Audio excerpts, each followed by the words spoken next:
Kami dari kelompok 12 akan mempresentasikan tentang etika presentasi. Sebelumnya, kami akan memperkenalkan anggota-anggota dari kelompok 12.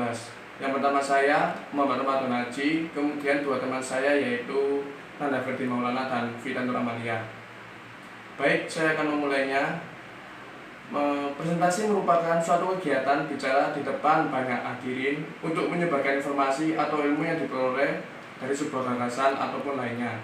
Dalam presentasi tersebut harus mempunyai banyak unsur, salah satunya moderator, presentator, notulen, dan audiens.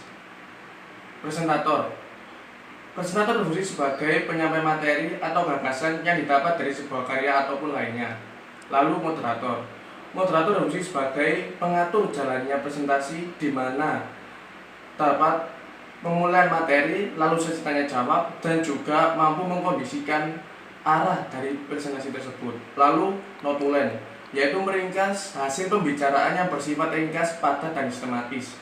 Lalu audiens, orang-orang yang mendengarkan suatu gagasan atau ilmu yang disampaikan oleh presentator dan dapat mengkaji secara bersama gagasan tersebut.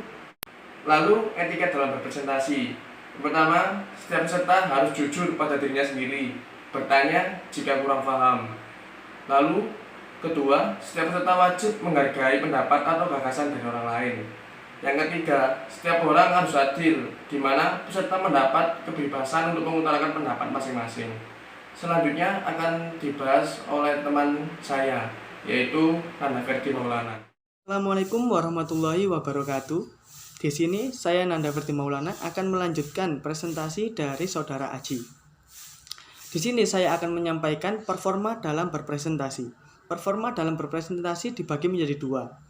Yang pertama performa fisik, yang kedua performa mental. Performa fisik meliputi pakaian, bahasa tubuh, cara penyampaian, dan suara.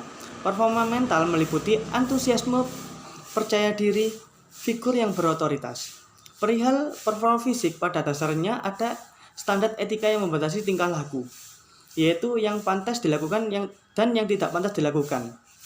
Selebihnya, presentator dapat mengisi setiap performa fisik sesuai keinginannya sendiri, yang akan membuatnya nyaman dan menjadi diri sendiri yang seutuhnya. Performa mental juga tidak kalah penting. Seorang presentator pasti memiliki kewenangan, ruang, dan waktu. Ketentuan itu tetap harus dipelihara. Jadi, perlihatkanlah otoritas presentator. Jika si presentator tidak memiliki otoritas, misalkan memiliki gaya yang kekanak-kanakan, berbicara blak-blakan, atau banyak salah ucap, pasti audiens tidak akan mendengarkan presentator tersebut. Akibatnya presentator tersebut tidak akan dihargai oleh audiens. Saya akan melanjutkan tentang kendala dalam berpresentasi. Kendala dalam berpresentasi yang pertama yaitu kegagalan peralatan.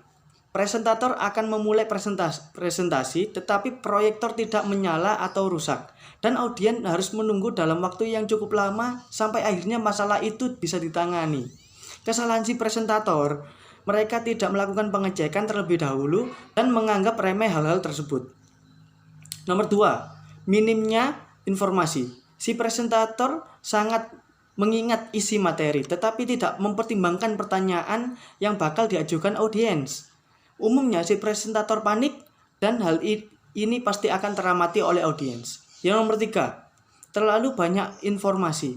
Presentator pasti seseorang yang berpengetahuan, tetapi informasi yang disajikan terlalu banyak padahal waktu yang diberikan sangatlah terbatas. Presentator mulai bercerita dan berpindah dari slide satu ke slide yang lain. Bahkan kembali ke slide yang sebelumnya. Materi yang sangat padat sehingga audiens tidak mampu mengimbangi informasi yang membanjir, atau bisa disebut informasi tersebut sangatlah banyak sehingga audiens merasa bingung dalam mencermati informasi tersebut. Nomor 4, terlalu banyak teks. Audiens sulit menangkap tulisan yang tersaji karena makna yang sesungguhnya tidak tersampaikan dengan baik. Cukup sekian dari presentasi saya kali ini. Kemudian akan dilanjutkan oleh Saudara Vita. Terima kasih. saya akan menjelaskan tentang kendala-kendala yang terjadi saat presentasi. Yang kelima yaitu kompleksitas palsu, yaitu di mana presentator mengharapkan audiens tidak memperhatikan apa yang dipresentasikan dengan menambahkan banyak gambar dan grafik yang rumit. Yang keenam, ukuran dan huruf yang sulit dibaca. Seperti ukuran huruf yang kecil hanya akan terbaca dengan jelas jika dilihat dalam jarak 1 meter. Tetapi jika jarak slide dengan audiens lebih dari 5 meter, maka audiens akan berbicara sendiri satu sama lain. Akibatnya, si presentator akan kehilangan perhatian mereka. Kemudian yang ketujuh yaitu kesalahan desain slide. Warna latar belakang berpengaruh dalam peletakan materi. Meskipun si presentator menyukai warna tertentu atau menemukan template yang menarik, bukan berarti warna atau template itu dapat digunakan begitu saja. Yang ke-8 yaitu gugup. Gugup ini membuat presentator akan menyelesaikan presentasinya lebih cepat atau lebih lambat dari waktu yang ditetapkan. Lalu juga hilangnya fokus atau membawakan presentasi dengan urutan yang tidak beraturan atau tidak terarah. Kemudian cara mengatasi kendala-kendala tersebut yaitu yang pertama, jangan takut pada audiens. Pada dasarnya, audiens mendukung kesuksesan presentasi yang dibawakan. Namun, bukan berarti dukungan ini menunjukkan bahwa audiens menyukai seperti presentator. Audiens hanya berharap agar si presentator menggunakan waktu yang mereka luangkan dengan baik. Yang kedua yaitu dengan menguasai materi. Dengan cara berlatih dengan teman sebagai audiens atau dengan membacanya berulang-ulang kali agar lebih lancar saat menyampaikannya.